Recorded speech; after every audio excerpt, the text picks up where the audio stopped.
महाराष्ट्र के अकोला में माह मिलादुन्नबी के मुबारक मौके पर रफा मल्टीपर्पज फाउंडेशन की जानिब से जिले सतह पर इस्लामी क्विज और नातिया मुकाबले जात का इनेकाद अमल में आया। नातिया मुकाबला एमटी हॉल में मुनक़िद हुआ, जिसकी सदारत तफील नदवी ने की। इस्लामी क्विज और नातिया मुकाबले जात में जिले भर से तकरीबन 200 से ज़ायद तलबा ने हिस्सा लिया। तलबा में इनामात भी तकसीम किए गए।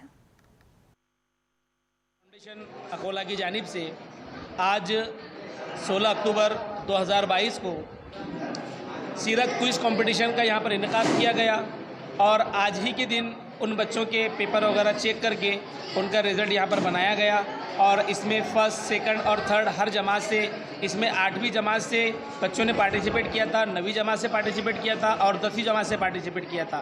तो 8वीं में फर्स्ट, सेकंड और थर्ड इनाम हमने यहाँ पर दिए हैं, इसी तरह से 9वीं में दिए हैं और